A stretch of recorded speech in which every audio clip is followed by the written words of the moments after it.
राधे राधे गुरुजी। जी। गुरुजी, मेरा एक सवाल है कि हमारे घर में जैसे लड्डू गोपाल हैं, मैं शिवजी का कंकड़ पत्थर लेकर आई हूँ, तो मैं उनको भी पूजा पाठ करती हूँ। लक्ष्मी जी हैं, गणपति जी हैं, तो सभी जी को मतलब सभी को भोग लगाती हूँ। तो भोग लगाने के लिए मैं एक ही थाली में सभी को भोग पवाती हूँ, तो वैसा ही करना है? क्योंकि मैं अगर कान्हा जी को भोग लगाती हूँ तो तुलसी जी उसमें पड़ती है, और कहते हैं कि शिव जी को तुलसी जी नहीं चढ़ती हैं। ऐसा है कि जब आप भगवान कृष्ण को, कान्हा जी को, भगवान नारायण को भोग लगाते हैं तो वह भोग लगाने के बाद जो प्रसादी बची तो वह प्रसादी शंकर जी ग्रहण करते हैं। अच्छा। तो वो एक थाली जब भगवान शालिग्राम जी, भगवान नारायण को लग गई जी, तो फिर वो सबको लग गई। अच्छा। अलग से किसी को लगाने की जरूरत, शंकर जी वही प्रसाद पाते हैं। अच्छा, तो सबको अलग से लगाने की ज़रूरत नहीं है ना अब, तो इसीलिए मैं वही क्वेश्चन था। और दूसरा सवाल मेरा ये है कि अभी जैसे कि मैं इनको लेकर आई हूँ, तो शिव जी की भी बहुत बड़ी भक्त हूँ मैं, लाला की तो हुई, शिव जी की भी हूँ। तो शिव जी मेरे वहाँ पे घर पे अकेले हैं, हम 3 जन ही हैं, मैं, मेरी पुत्री और मेरे हस्बैंड, हम 3 जन ही रहते हैं। तो वहाँ पे घर पे मैंने लॉक लगा करके आई हूँ, बट मेरा मन बहुत विचलित है कि लक्ष्मी माता, गणेश जी हैं, मैं उनको कुछ दे नहीं पा रही हूँ। हम 1 हफ्ते से वृंदावन में हैं। तो कोई बात नहीं, भगवान देखो आपके भाव में होते हैं जी। भगवान कभी कैद नहीं होते कि आपको लगा कि ताला लगा दिया तो भगवान कैद हो गए। भगवान को कभी बंधन नहीं होता।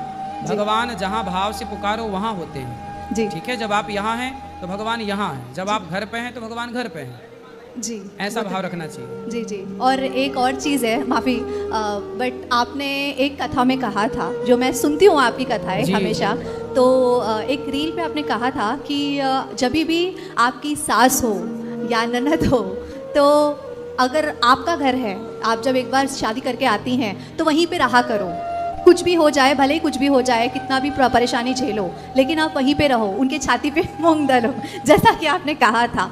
तो मेरे केस में पूरा ही अलग हो गया है महाराज जी। मतलब मैं वहाँ पे रह के भी ऐसा लग रहा था कि मैं नहीं हूँ, मेरी कोई कह सकते कि कोई बातें नहीं सुनना, या उनके हिसाब से सारी चीज़ें होती है, जो मेरी ननद कह देती है वही चीज़ें वो मेरी माता जी करती है, मेरी सास करती हैं।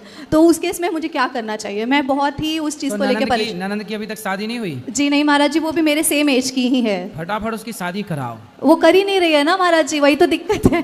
तो वो साधु बनाओ, फिर भेजो वृंदावन। जाओ सन्यास लो, घर में काहे खकल रही हो सबको। मैंने इस चीज़ में मैं कुछ नहीं कह पाती हूँ, क्योंकि मुझे डर लगता है कि अगर मैंने कुछ कहा तो वो मुझे ही चढ़ बैठेगी मुझ पे। नहीं, आप कहना भी मत, लेकिन उनकी जल्दी से जल्दी लड़का बढ़िया देख के शादी ब्याह कराओ, विदा करो समय से लड़की विदा हो जाए तो बढ़िया है। आप ही उनको कुछ कह दीजिए कि कुछ ऐसा हो जाए, क्योंकि उनको तो काफ़ी फोटोज, मैं तो बात नहीं करती उनसे, लेकिन खट्टी चल रही है। काफ़ी कुछ उथल पुथल हो चुका है महाराज जी, तो सासू माँ से भी हो चुका है उसी के चक्कर में, लेकिन मेरा मन नहीं मानता महाराज जी। मैं चाहती हूँ कि मैं एक साथ सबको लेके चलूँ, बट मैं कुछ कर नहीं पाती।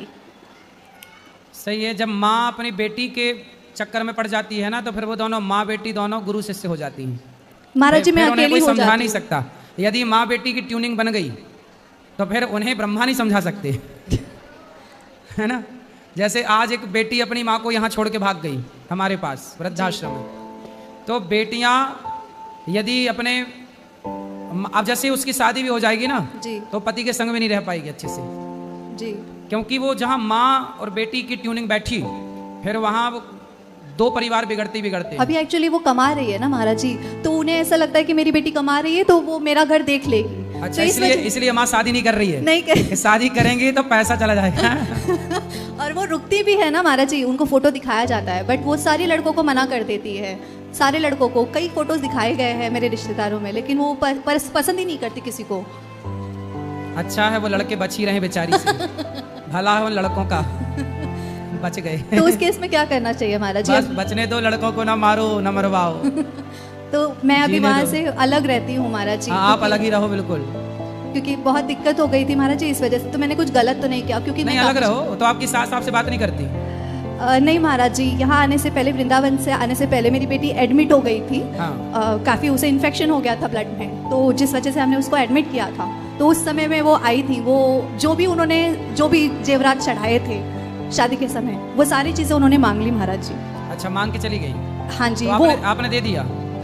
हाँ, मैंने दे दिया, क्योंकि मैं ये नहीं चाहती, मेरे पतिदेव ने कहा कि हमें किसी की बददुआ नहीं लेनी है। सही है, दे दो। तो माँ लेके माँ आई थी कि ननद आई थी? माँ ने मांगा था। तो कितने काफी आपके पति कितने भाई हैं? 2 भाई हैं महाराज तो जी। उनके पास एक भाई रहते हैं माँ के नहीं, पास? हम ही रहते थे महाराज जी उनके साथ। तो दोनों भाई अलग, केवल माँ बेटी रहती हैं? जी, और उनके हस्बैंड मेरे ससुर जी। अच्छा, देखो ये होता है, स्त्रियां अपनी बेटी के पक्ष में अपने बेटों से बिगाड़ लेती है। बहुत सारा केस है ये, एक पहला ऐसा नहीं है। माँ को आजकल बेटे अच्छे नहीं लगते, बेटियां अच्छी लगती हैं, और बेटे बाहर कर देती हैं माएँ, बेटियों को घर में घुसा के रखती हैं। और सुनो, और बेटी भी अकेली चाहिए, दामाद को भी बाहर करा देती, तलाक वलाक करा के चल बाहर, केवल बेटी। ये है, ये बहुत सारे केस हैं। ये माएँ, इसलिए तो कहते हैं भारत में जितने भी तलाक होते हैं 90% लड़की की माँ की गलती से होते हैं।